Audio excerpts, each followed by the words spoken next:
इस समय की सबसे बड़ी न्यूज भारत और अमेरिका को लेकर आ रही है और ये न्यूज अपडेट जो पिछले 2-3 दिन से हरियाणा की नूह डिस्ट्रिक्ट में वहाँ पर जो कम्युनल वायलेंस हो रही है, वहाँ पर जो दंगे फसाद हो रहे हैं, उससे संबंधित है। आपको याद होगा अभी कुछ ही महीने पहले मणिपुर में जो लगातार वहाँ पर दंगे फसाद हुए थे, उसके बाद अमेरिका के जो भारत के अंदर एम्बेसडर हैं, उन्होंने एक बयान दिया था जिसमें उन्होंने कहा था कि वो मणिपुर मसले को शांत करने में भारत की मदद कर सकते हैं। और न सिर्फ भारत में अमेरिका के एम्बेसडर बल्कि जो अमेरिका की फॉरेन मिनिस्ट्री है, यानी जो अमेरिका का स्टेट डिपार्टमेंट है, उसने भी इस पूरे मसले के ऊपर अपनी तरफ से एक स्टेटमेंट जारी की थी। और अब मणिपुर के बाद अमेरिका की तरफ से पिछले 2-3 दिन से जो गुरुग्राम के अंदर वहाँ पर कम्युनल क्लैशेस हो रहे हैं, उसको लेकर भी एक स्टेटमेंट आ गई है, वो भी 48 घंटों के अंदर अंदर। अब इस चीज में तो कोई शक नहीं है कि हरियाणा की जो नूह डिस्ट्रिक्ट में वहाँ पर जो कम्युनल क्लैशेस हुए थे, वो काफी हिंसक हो गए थे, काफी वायलेंट हो गए थे और वहाँ पर काफी सारी गाड़ियों को जलाया गया। उसमें कई सारे लोग वहाँ पर इंजर्ड हुए, घायल हुए और कई की मृत्यु भी हुई। इसके साथ ही वहाँ पर आम लोगों की पर्सनल प्रॉपर्टीज को भी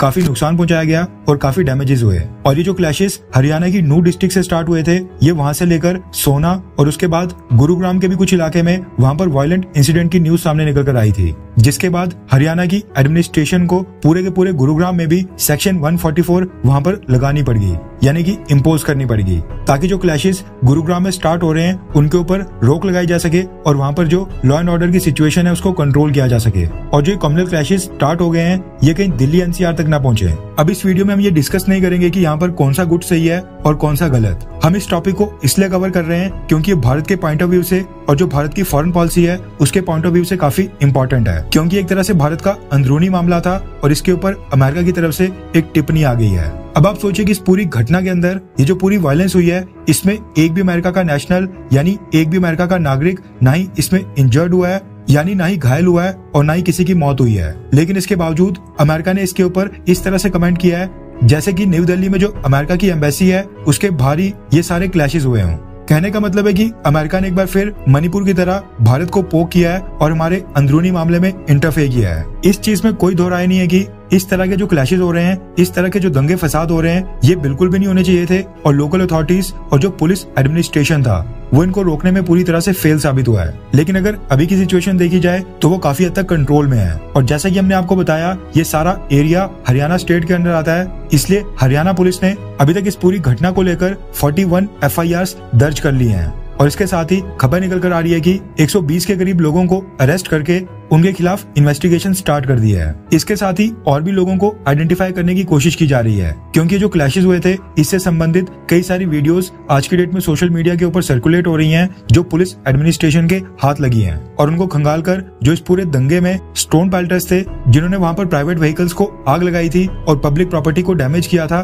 उनके खिलाफ कार्रवाई होगी, उनको आइडेंटिफाई किया जाएगा। इसके साथ ही जो हरियाणा की सरकार है उसने भी इस चीज की घोषणा की है कि जितना भी पब्लिक प्रॉपर्टीज को नुकसान पहुंचाया है वो सारे का सारा रिकवर किया जाएगा और वो रिकवर किया जाएगा उन लोगों से जो इन दंगों में शामिल थे। और अगर इसके लिए सरकार को कुर्की भी करनी पड़ी तो सरकार वो भी करने से पीछे नहीं हटेगी। लेकिन हमारा पॉइंट यहाँ पर यह है कि जब भी भारत के अंदर इस तरह का कोई छोटा भी दंगा होता है, चाहे वो फिर भारत के किसी भी हिस्से में हो, ये जितने भी वेस्टर्न देश हैं, खासकर अमेरिका, उसके ऊपर तुरंत ही एक स्टेटमेंट जारी कर देता है, जैसे कि मानो ये सारा एरिया अमेरिका के कंट्रोल में हो। रेफरेंस के लिए आपकी स्क्रीन के ऊपर beyond world is one news के डिफेंस एंड डिप्लोमेटिक कॉरेस्पॉन्डेंट सिद्धांत सिब्बल सर के ट्वीट का एक स्क्रीनशॉट है। दरअसल अमेरिका के स्टेट डिपार्टमेंट के स्पोक्स पर्सन अभी कुछ ही घंटे पहले व्हाइट हाउस में एक प्रेस कॉन्फ्रेंस कर रहे थे, जिस दौरान उन्होंने भारत के गुरुग्राम में जो भी कम्युनल क्लैशेस हुए थे, यानी जो दंगा फसाद हुआ था, उसके ऊपर एक कमेंट किया है। यूएस स्टेट डिपार्टमेंट के स्पोक्स पर्सन ने गुरुग्राम में हो रहे दंगे फसाद को रोकने की भारत से अपील करते हुए कहा कि अमेरिका चाहता है कि गुरुग्राम में शांति बहाल हो, शांति व्यवस्था कायम हो और दंगों में शामिल सभी पार्टीज, यानी जो भी गुट इस पूरे दंगे में शामिल हैं, वो किसी भी तरह का वायलेंट एक्शन बिल्कुल ना ले, यानी दंगों में शामिल सभी गुट किसी भी तरह की हिंसा बिल्कुल ना करें, जिससे माहौल और भी खराब हो सकता हो। नो डाउट कि यूएस स्टेट डिपार्टमेंट के स्पोक्स पर्सन ने ये पूरा कमेंट वहाँ पर एक प्रेस कॉन्फ्रेंस के दौरान एक रिपोर्टर के सवाल के जवाब में किया था। लेकिन मुद्दा ये है कि सेम तरह की सिचुएशन भारत के विदेश मंत्रालय के स्पोक्स पर्सन के सामने भी होती है। जब हमारी फॉरेन मिनिस्ट्री के स्पोक्स पर्सन भारत के अंदर प्रेस कॉन्फ्रेंस करते हैं, उनसे भी इसी तरह के सवाल पूछे जाते हैं कि अमेरिका, फ्रांस या स्वीडन में जो हो रहा है उसके ऊपर भारत सरकार का क्या कहना है। लेकिन उस वक्त भारत के स्पोक्स पर्सन किसी भी देश के इंटरनल मैटर्स में दखल देने से पूरी तरह से इनकार कर देते हैं और ये साफ साफ कहते हैं कि वो किसी भी और देश के अंदरूनी मामलों के बारे में प्रेस कॉन्फ्रेंस करने नहीं आए हैं और रिपोर्टर्स जो भी सवाल उनसे करें वो भारत से संबंधित हों। अब फ्रांस में कितने दंगे हुए, अमेरिका में वहाँ पर कितना रेसिज्म और गन वायलेंस हो रही है। स्वीडन और डेनमार्क में वहाँ पर कुरान जलाने की कितनी घटनाएं हुई, लेकिन इसके बावजूद